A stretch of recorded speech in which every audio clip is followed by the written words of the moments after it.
Vamos a dedicarle todo el programa de hoy a Mario Benedetti, que está acá con nosotros.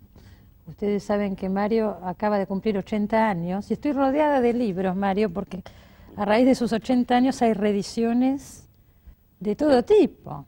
Sudamericana editó 30 y pico de títulos. Sí. 30 y pico de títulos de bolsillo, con tapa blanda. Los mismos títulos los publica Seix Barral.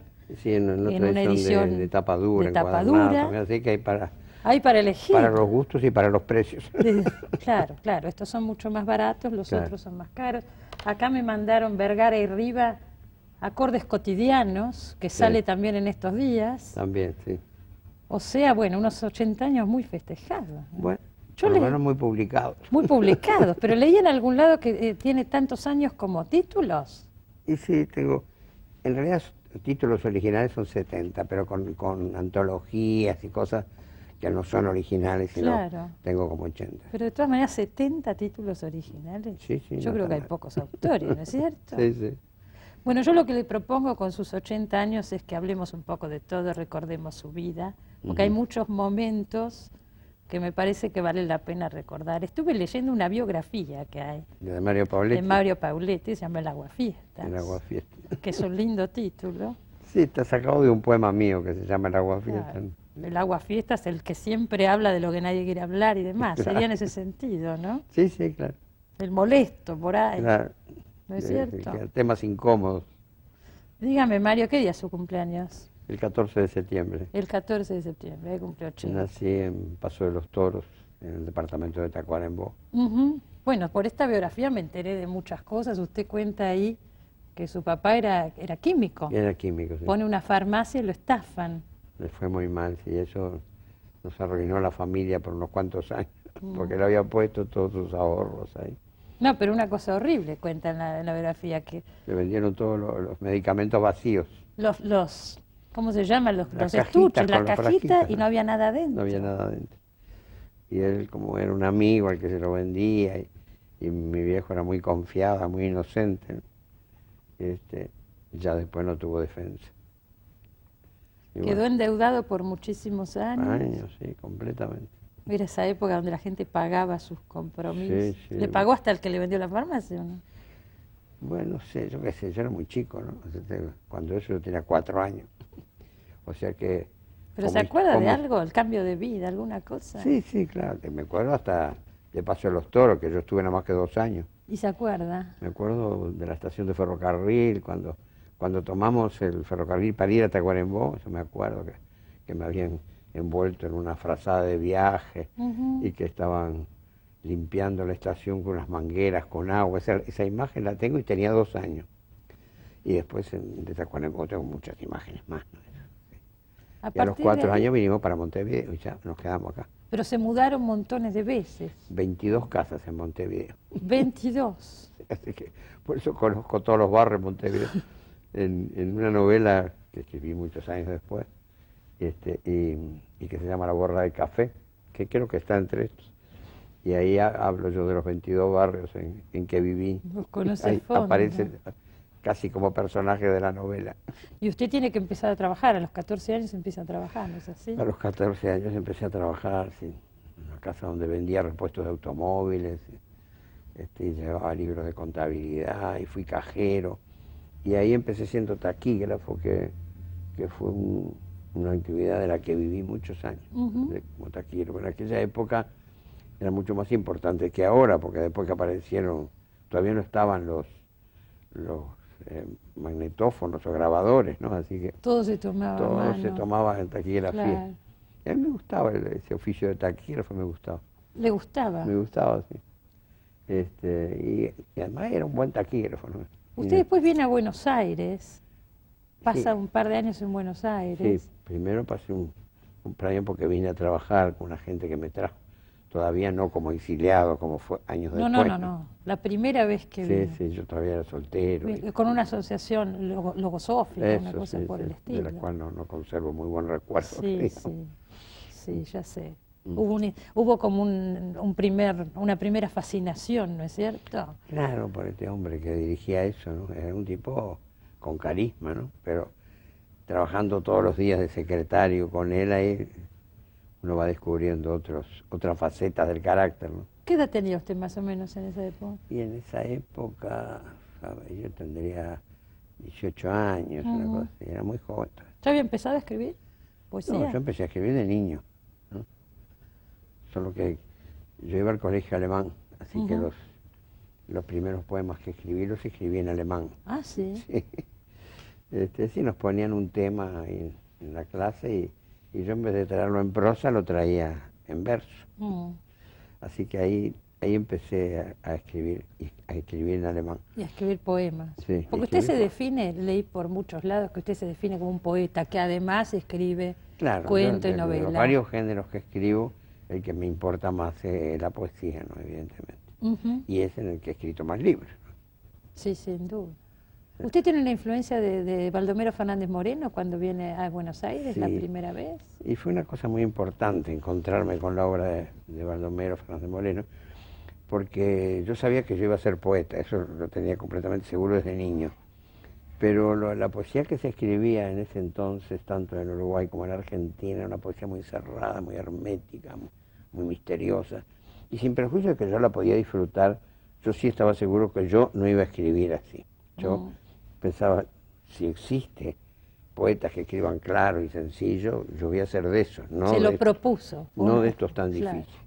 Pero resulta que todos escribían difícil. Hasta que un día en una mesa de liquidación, o algo así, entre varios libros de la colección austral de Pasacalpe, me encontré con una antología poética de Baldomero Fernández Moreno. Y bueno, y la compré, me acuerdo que me la llevé a la Plaza de San Martín y me la leí de un tirón toda, porque por primera vez encontraba un poeta que me parecía un buen poeta, que escribía claro y sencillo, ¿no? Entonces, para mí fue muy importante ese encuentro. Después, yo no lo conocía a Baldomero. Después sí me hice muy amigo de César, su hijo, y también conocí a su hija y a su otro hijo. Y un poco, tal vez como para pagar esa influencia que fue tan beneficiosa, después, con los años, yo publiqué una antología de él, y además César, que también murió años después, antes de morir me dejó 2 libros inéditos del padre, 2 libros dedicados a 2 mujeres, que no eran su esposa, a la cual le había dedicado también muchos libros. Y él se los dejó con la recomendación que no los publicara mientras vivía él y vivía la esposa. Mujer, claro. Y bueno, y César los guardó, y entonces al final me los dejó a mí, para que cuando yo pudiera los publicar. Y yo hice una antología de eso y lo publiqué, ¿no? Y que eran muy buenos poemas de amor. Y además, aunque él ya era bastante mayor cuando los escribió, un poema de un amor muy juvenil, muy vital, muy lindos poemas. Qué interesante, qué buena historia. Usted, sus primeros libros fueron de poemas, por supuesto. El primer libro, el primero que se publicó, digo. El primer libro que se publicó era de poemas, malísimo. Nunca lo quiere incluí que se en el reedite. inventario, ¿no? Nunca lo incluí. Claro. Y después sí publiqué, el segundo libro que publiqué fue también de poemas, pero ya mejorcito. Y después escribí cuentos, novelas. ¿A todo eso usted seguía trabajando en sus oficios habituales? ¿Y se pagaba las ediciones o no? Yo me pagué mis primeras 7 ediciones. 7. Recién en el 8º libro conseguí un editor, que fue Montevideanos, ¿no? Con Montevideanos. Que fue un libro que tuvo mucho éxito. Ese fue mi primer éxito. El primer libro que tuvo lectores, verdaderamente. De todas maneras, usted tuvo que seguir manteniendo sus otros oficios durante muchos años. Ya después de la tregua, que tuvo mucho éxito, usted de todas maneras mantenía un trabajo paralelo. Sí, porque no alcanzaba, por más éxito que no alcanzaba, pero además yo entre tanto me casé, ¿no? Y entonces ya también las obligaciones económicas aumentaron, ¿no? Y así, cuando me casé tenía 3 empleos. 3 empleos. 3 empleos. ¿Y su mujer también trabajaba? Y mi mujer también trabajaba. Trabajaba en la aduana, me acuerdo. ¿Y cómo hacía para escribir? ¿Cuándo escribía? Y bueno, por ejemplo, yo trabajé 15 años en una empresa inmobiliaria, de Piria, que eran los dueños de Piriápolis, ese balneario. Sí, cómo no. Bueno, y Y bueno, y ahí yo trabajaba 8 horas, ¿no? Pero a las 4 horas había 2 horas que nos dejaban para que fuéramos a comer algo, ¿no? Pero yo vivía en Malvin, que quedaba bastante lejos, y entonces en vez de irme a Malvin me iba a un café de Sorocabana, que ya no existe, en la calle 25 de Mayo. Y ahí iba todos los días y escribía. Ahí escribí íntegramente La Tregua. En ese el café al mediodía. Al mediodía. Yo, si no me equivoco, Montevideanos, ahí está Los Pocillos, que se filmó. Yo vi la película, Sí, que la hizo no. Alberto Fischerman. Creo que hubo más de una versión. Yo vi la de Fischerman. Eran 3 cuentos. Sí. Fischerman filmó Los Pocillos, Sí. que murió Fischerman también. Sí, murió Fischerman hace un par de años, ¿cómo no? Y había otro, eran 3 cuentos. Ujú. Los Pocillos, Corazonada, y el otro era Usted sabe que 5 años de vida. Yo el que recuerdo nítidamente, porque lo vi hace muchos años, fue Los Pocillos, que Claro. trabajaba Norma Leandro, Lautaro Murúa. Lautaro Murúa, sí. Sí.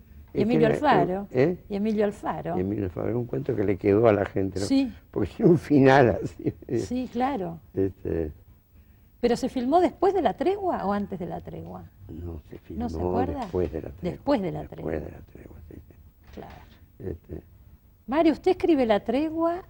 ¿Cuándo usted pasa a ser en Montevideo, en Uruguay, un personaje que puede decir conocido y reconocido como escritor? Y bueno, ¿A partir de qué momento? Yo digamos con montevideanos un poco, ¿no? Y después con La Tregua, claro.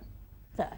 La Tregua no solo en Uruguay, sino en otros países, que es un misterio un poco para mí. Yo no sé por qué La Tregua tuvo tanto éxito, ¿no?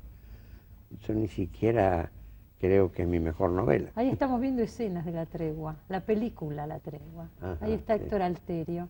¿Cómo Yo no? leí por algún lado que usted no quiso ir al estreno porque hay cosas que no le convencieron nada de la película. Sí, ¿no a es mí hay cierto? cosas que no me gustaron de la película. Pero Porque se modificó, no transcurre en Montevideo sino en Buenos Aires, Sí. y transcurre en otro momento también. además le quitaron todas las connotaciones políticas que tenía, que Claro. no eran demasiadas, pero se las quitaron. Se las quitaron absolutamente. Lo Y que usted no tenía- quedó conforme. ¿Eh? No quedó conforme. Lo que tenía de bueno la Tregua era la actuación del elenco, ¿no? Sí. Era muy buena.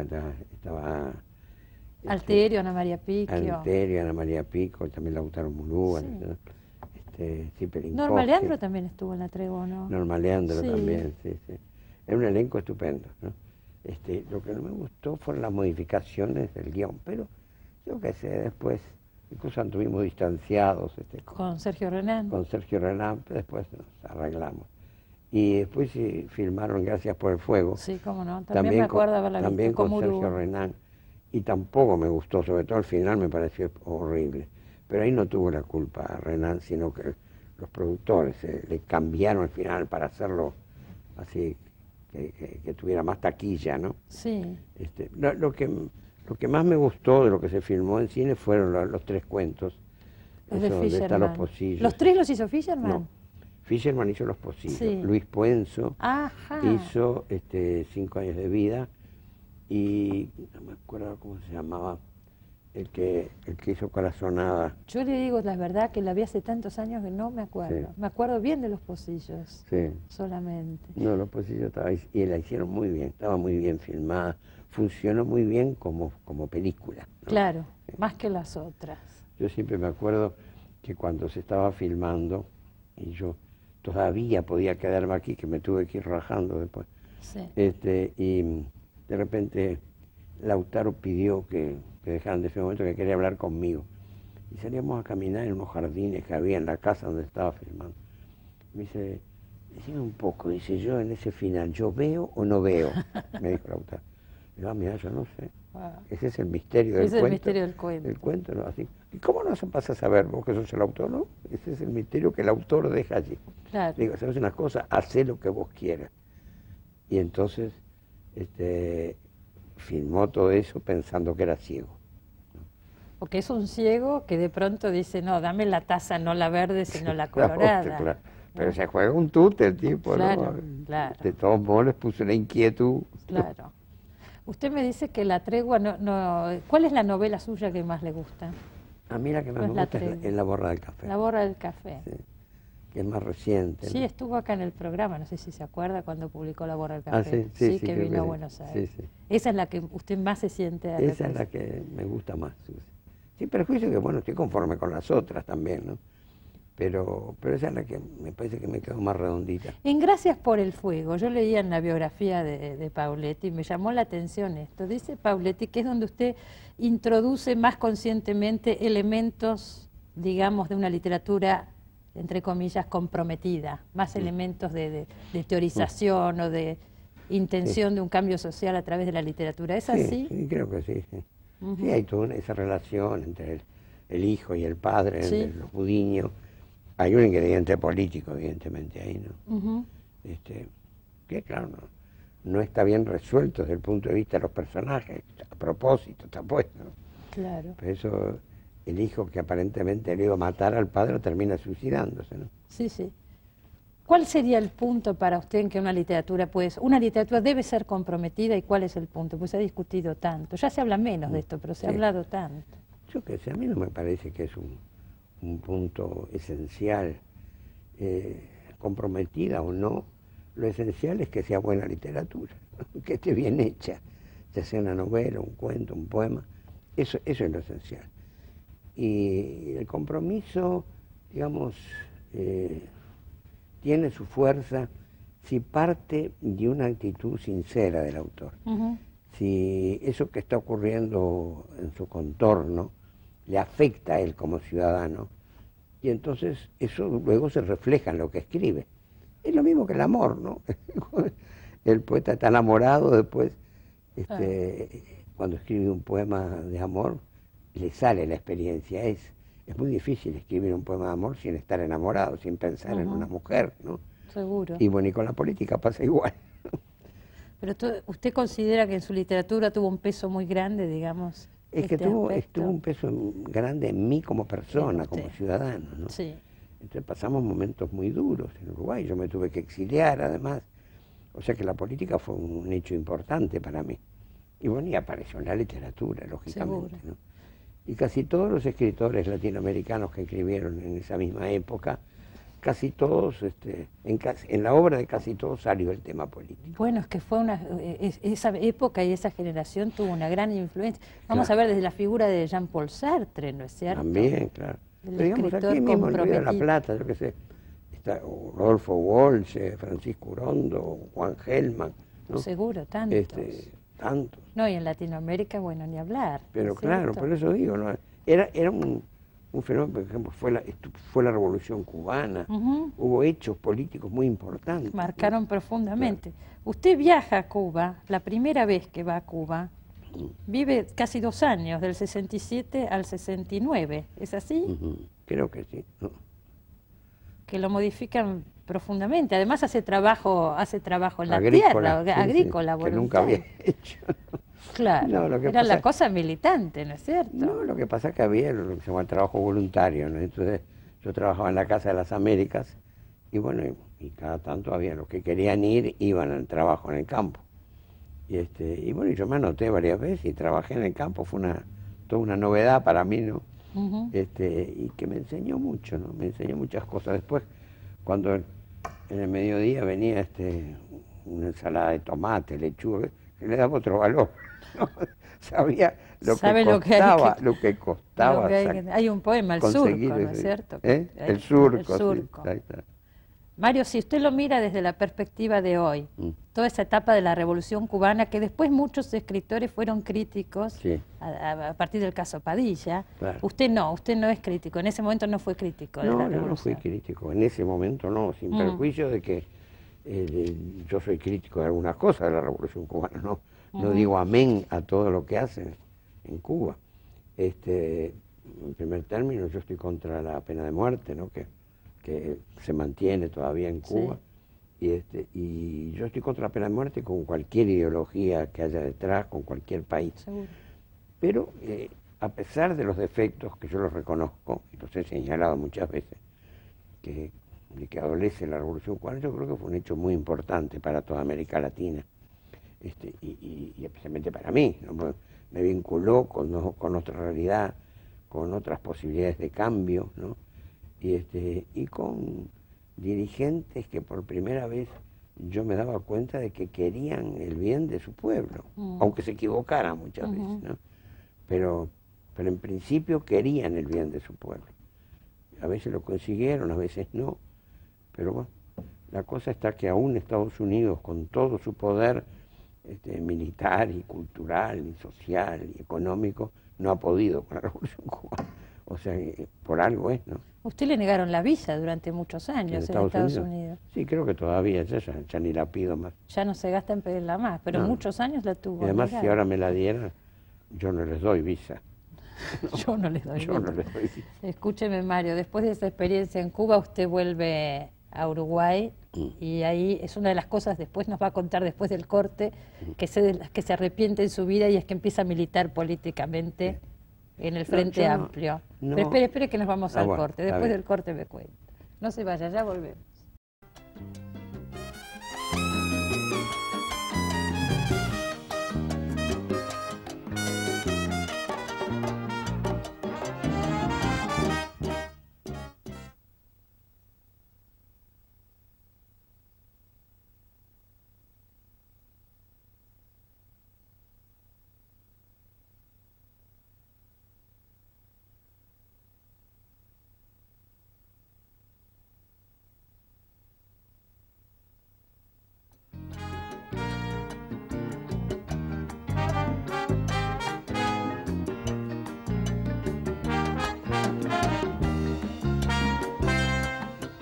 Seguimos con Mario Benedetti, que nos estaba contando antes del corte, cuando vuelve de Cuba al Uruguay y por primera y única vez en su vida empieza a trabajar en política activa, en política partidaria, en el Ahora, Frente Amplio. Yo me sé que después me arrepiento, pero no me arrepiento de haber militado, de ser un militante, eso no.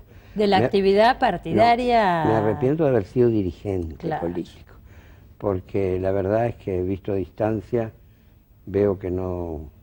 Me doy cuenta ahora con toda seguridad que no tengo la menor vocación de dirigente político. Además, para un intelectual tiene otro inconveniente, ¿no? Si uno es dirigente de un movimiento, de un partido, y el partido o el movimiento resuelve tener una actitud ante un determinado hecho, y uno es el que como dirigente tiene que subirse a una tribuna y presentarla, yo lo hacía, pero muchas veces en contra de mis propias convicciones. Claro. Entonces para un intelectual es muy duro eso, ¿no? Seguro. Mandarse todo un discurso en el que no cree. No, claro. Eso es muy duro. Claro. Y entonces después, bueno, claro que no.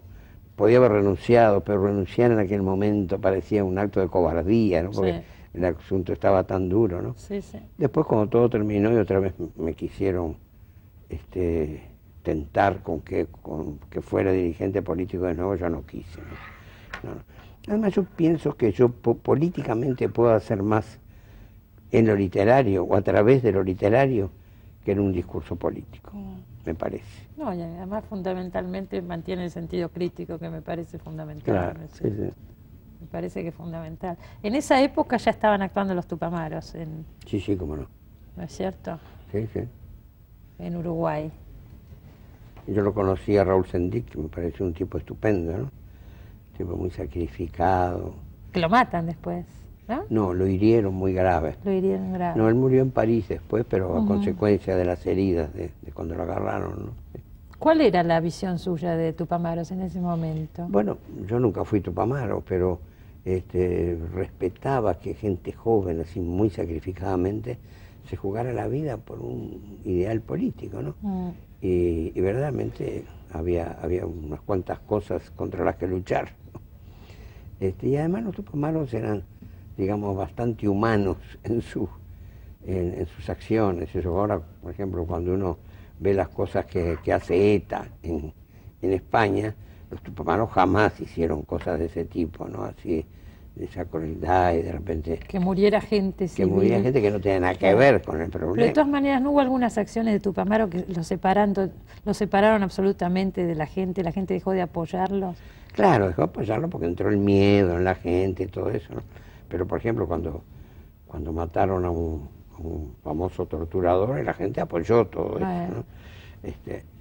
Pero, digamos, sus muertes eran como resultado de una lucha. Había como batallas entre las fuerzas represivas y morían de un lado y de otro, ¿no? Bueno, se jugaban. Usted escribe en esa época el cumpleaños de Juan Ángel. Sí, que tiene un poco de personajes a los Tupamaros, ¿no? Claro. Sí. que esa fue una experiencia muy curiosa para mí, ¿no? Porque es una novela en verso, que es una cosa rara, ¿no? Y un poco también influido por Vallejo, que cuando no encontraba una palabra la inventaba, cuando no estaba en el diccionario la inventaba. Yo ese libro en que he inventado más palabras es en El cumpleaños de Juana. Y digamos, incluso está dedicada a Raúl Sendic, esa novela en verso. Y bueno, yo pensé que era una novela que no iba a quedar muy bien por eso de ser una novela en verso, sin embargo todavía hoy se sigue editando con bastante entusiasmo. Hay un personaje, Marcos. ¿Es verdad que el subcomandante Marcos se puso ese nombre por Marcos, el personaje del cumpleaños de Juan Ángel? Sí, eso lo ha dicho él, lo dijo él en un reportaje, que el subcomandante Marcos, que se había puesto ese nombre por un personaje del cumpleaños de Juan Ángel. Usted empieza a recibir amenazas en esa época y se viene a Buenos Aires, lugar que tampoco era muy conveniente en el año 73, más o menos 73, 74. Después se tiene que ir también de acá. Y después me fui aquí me amenazaron de muerte en la época de López Rega. Estuve en una lista de 15 amenazados a los que nos daban 48 horas para que no fuéramos del país. Yo me fui a Perú. ¿Ahí muere Selman Michelini? ¿Lo matan a Selman Michelini? A Selman Michelini lo matan, pero cuando yo estaba en Cuba, después de Perú. Pero integraba esa misma lista que integraba usted, de gente que estaba condenada. Era el primero. Por la y el AAA. segundo, Gutiérrez Ruiz. Y yo estaba un poco más abajo, creo que era el sexto, séptimo, en los amenazados. Y ellos se quedaron y los mataron, ¿no? Para mí, sobre todo la muerte de Michelini fue un golpe tremendo. Yo era muy amigo de Selmar y tengo un largo poema dedicado a Selmar. Y para mí fue terrible eso, pero bueno, eran los sacrificios que traía ese momento, ¿no? ¿Usted se va primero a Perú, Mario? Después no, a Cuba, a después a primero. Sí, desde acá, digo. Después a Perú, después de Perú vuelvo a Argentina, después vuelvo a Perú y de Perú me voy a Cuba y después a España. Y después a España. ¿Por qué elige Perú primero? Bueno, Perú porque me llamaron de ahí como protección, digamos, ¿no? Como me habían amenazado acá en Argentina.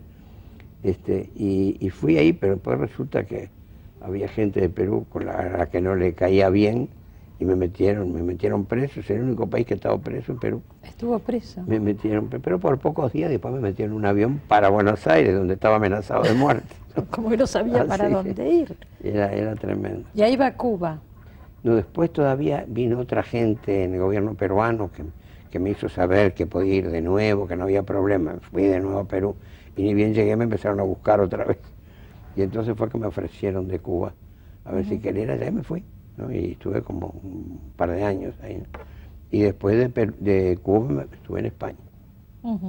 Hasta que pude volver. Primero pude volver a Argentina y después ya pude volver a Uruguay. Usted sabe que yo creo que me acuerdo cuándo fue que volvió. Debe haber sido la vez que yo lo vi, por lo menos fue en el 83. ¿Usted vino a la Feria del Libro? Estuve en la Feria del Libro. Que fue una cosa impresionante que jamás olvidaré. Lo que fue la gente ese día, ¿usted se acuerda? Sí, cómo no. Sí, sí. Fue algo impresionante. Y que me traen los Había libros. devoción, ¿eh? Sí. Esa fue la primera vez que volvió. Sí, que todavía no podía ir a Uruguay. Tengo y vino muy mucha grabado gente ese de día. Uruguay, vino a ver. Vinieron de Uruguay. Era una sala de la más grande de la Feria del Libro, repleta de gente, pero con un fervor que jamás olvidaré. Muy emocionante. Y muchos me acuerdo que me traían, por ejemplo, libros todos arrugados.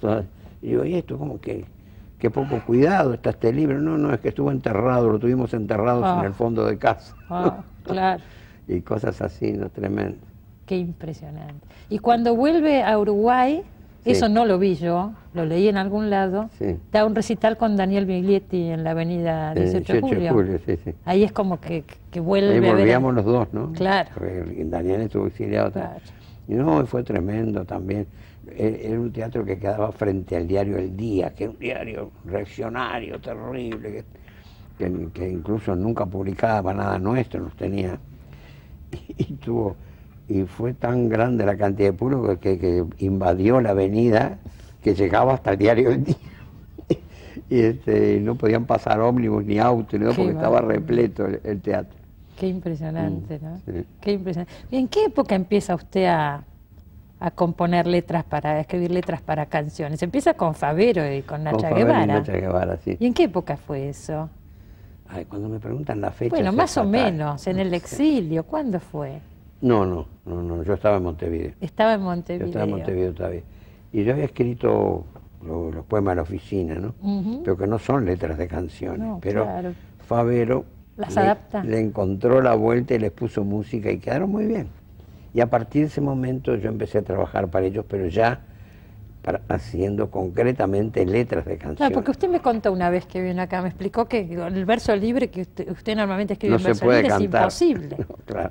No, eso casi todos los cantantes que han cantado cosas mías. Yo tengo un librito que se llama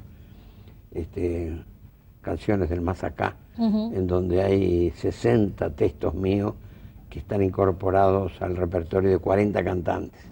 Y bueno, y todos dicen, no, nosotros no podemos cantar verso libre. Claro. Y entonces, por ejemplo, el mismo Serrat, por ejemplo, que ahora anda por acá, y Serrat me decía, mira, yo quisiera cantar estos, pero los tenés que convertir en letras de canciones. Y lo hice, que me costó mucho, porque uno hace trabaja un tema con una medida especial, Claro, con claro. una forma especial. Pero también después con Serrat, y le hice letras de canciones, que bueno, que esas salen mejor, como El Sur también existe, Una mujer Una desnuda. mujer desnuda y en lo oscuro. O sea que esos salieron mejor porque ya eran letras de Están canción. hechos especialmente Para canción. como letra de canción, Sí. claro. ¿Quiere leer algún poema? Bueno, primero voy a leer uno que ha pedido, que un Acá muchacho tenemos que está público, acá me acá lo Daniela pidió, pidió un poema. ¿Cuál es?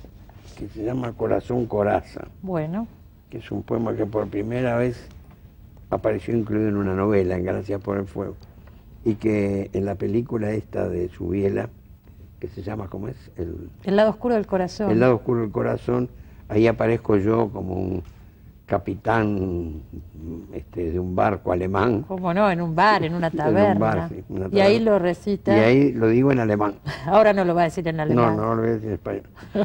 Corazón, coraza, porque te tengo y no porque te pienso, porque la noche está de ojos abiertos, porque la noche pasa y digo amor, porque has venido a recoger tu imagen y eres mejor que todas tus imágenes, porque eres linda desde el pie hasta el alma, porque eres buena desde el alma a mí, porque te escondes dulce en el orgullo, pequeña y dulce, corazón, coraza, porque eres mía, porque no eres mía, porque te miro y muero y peor que muero si no te miro, amor, si no te miro, porque tú siempre existes donde quiera, pero existes mejor donde te quiero, porque tu boca es sangre y tienes frío. Tengo que amarte, amor, tengo que amarte, aunque esta herida duela como dos, aunque te busque y no te encuentre, y aunque la noche pase y yo te tenga y no. Bueno, ¿Ahora va a leer el de los haikus? de los haikus. Bueno, No, primero quiero explicar un poco cómo sale lo de los haikus. bueno. El haiku es una forma japonesa de poesía, que no es una estrofa, sino un poema, que tiene solo 17 sílabas, pero divididas así rigurosamente en 3 líneas, una de 5 sílabas, una de 7 y una de 5. Yo no, primero que no hablo ni leo japonés, ¿no? Pero me acuerdo que en un libro de Cortázar, que se titulaba Salvo el crepúsculo, y que salió después de la muerte de Julio, había un poema de un japonés que se llamaba Matsuo Basho, que era un gran poeta japonés, pero de hace 2 siglos, que Cortázar usa un poema de él como epígrafe del libro, ¿no? Y además de ahí saca el título. Dice, el poema decía, este camino ya nadie lo recorre, salvo el crepúsculo. Entonces Julio le puso eso, salvo el crepúsculo, Sí. al título. A mí me pareció una cosa tan hermosa, en tan poquitas sílabas, que me sedujo la forma esa del haiku. Y me puse como loco ahí a estudiar haiku y a leer haikus. Y aunque hubo bastantes poetas, sobre todo españoles, que tradujeron haikus al español, pero sin respetar el rigor ese de los 575. Y también en México, Octavio Paz, Tablada. Yo creo que uno de los pocos que hizo haikus en español, pero no traducción, sino haikus originales, fue Borges. Borges, en su penúltimo libro, La Cifra, incluyó 17 haikus. Y por cierto, varios de ellos muy, muy lindos, muy hermosos. Y bueno, entonces me puse yo a escribir haikus. Es un desafío grande, ¿no es cierto? Un desafío, sí. Sí. Primero, estuve un año escribiendo haikus. Aquí hay 200 y pico, pero escribí 100 más, que después los quité, ¿no? Siguiendo un poco la regla de Rulfo, que dice la mejor autocrítica es el hacha. Sí. Y entonces me entusiasmé. Primero empecé a escribir un poco en broma, como un juego. Claro, para probar. Y después me fue tomando eso, ¿no? Entonces, por ejemplo, dice, invierno, invierno. El invierno me gusta si hace calor. Los premios póstumos se otorgan con desgana y algo de lástima. Ah, pero perdóneme, además de haikus, además de la técnica del haiku, son de una ironía absoluta. Algunos, sí, no. Es que en el haiku cabe todo, cabe la broma, cabe el amor, claro, el odio, el trabajo. Claro. Y bueno, que decía, los premios póstumos se otorgan con desgana y algo de lástima, y al laureado no se le mueve un pelo allá en su nicho. Las religiones no salvan, son apenas un contratiempo. Las hojas secas son como el testamento de los castaños. Lo peor del eco es que dice las mismas barbaridades. A ver. Hay uno que dice que... Dice cómo es canción protesta.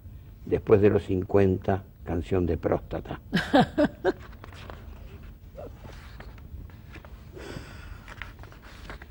Bueno. No hay alegría más alegre que el prólogo de la alegría. Si no se esfuman, hay que tener cuidado con los fantasmas. Después de todo, la maniquí no sabe que es libertina. Bueno, a ver, por acá, alguno más. Estos no salieron ahora en las reediciones, ¿o sí? ¿Están también? Sí, están.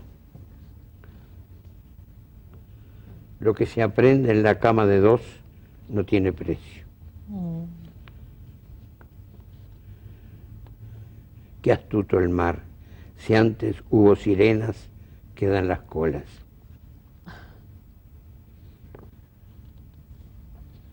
Bueno. Ahora, Mario, usted eligió eso para leer. De todo, usted eligió los haikus para leer. Son como diferentes dentro de su producción, ¿no es cierto? Son algo distinto. Y siempre es la poesía mía con los temas míos, ¿no? Alternando un poco cosas muy serias y tristes con cosas jocosas. Sé de un ateo que en las noches rezaba, pero en francés. Yo no los conocía, no los había leído. Cada mujer puede ser dos mujeres. Déjenme una. Narciso el nene pidió a los Reyes Magos un espejito. Bueno, vamos. Y así sucesivamente. ¿Eh? Me parece precioso, pero realmente si ya me los dan a leer no lo hubiera reconocido nunca a usted. Claro. ¿No es cierto? Sí, más o menos. Leía por alguna parte y me puse a pensar, y es cierto, salvo rarísimas excepciones, usted no se separa en general en sus textos, su personaje es el montevideano de clase media, ¿no es cierto? Sí. Ahí es donde usted se siente cómodo, donde lo retrata. Es lo que conozco. Claro. Y yo soy un hombre de clase media, ¿no? Es mi mundo, ¿no? Sí. ¿Y hizo intentos? Hice intentos de hacer hablar, de fallidos. aparezcan protagonistas de clase baja, por ejemplo. Sí, y se sintió forzado. Algunos críticos en mi país me reprocharon que nunca ponía obreros en mis cuentos. Intenté hacerlo.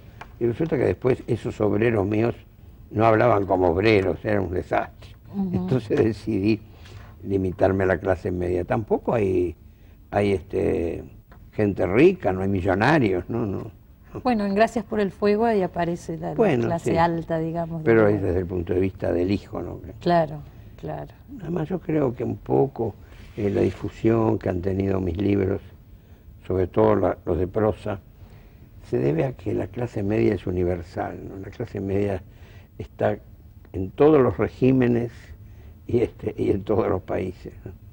Y bueno, entonces siempre hay algo de lo que yo digo que les toca a la clase media. Que se sienten reflejados en cualquier otro lugar. De cualquier lado, Inglaterra, de Cuba, de España, de Italia. Bueno, eso mismo le pasa, mire, aquí, ¿no? Con Mafalda. Claro. Tantas veces se sorprendió porque en los países más impensados, claro, sí, sí. Mafalda tiene mucha aceptación y debe ser un caso similar, ¿no es cierto? Sí, sí.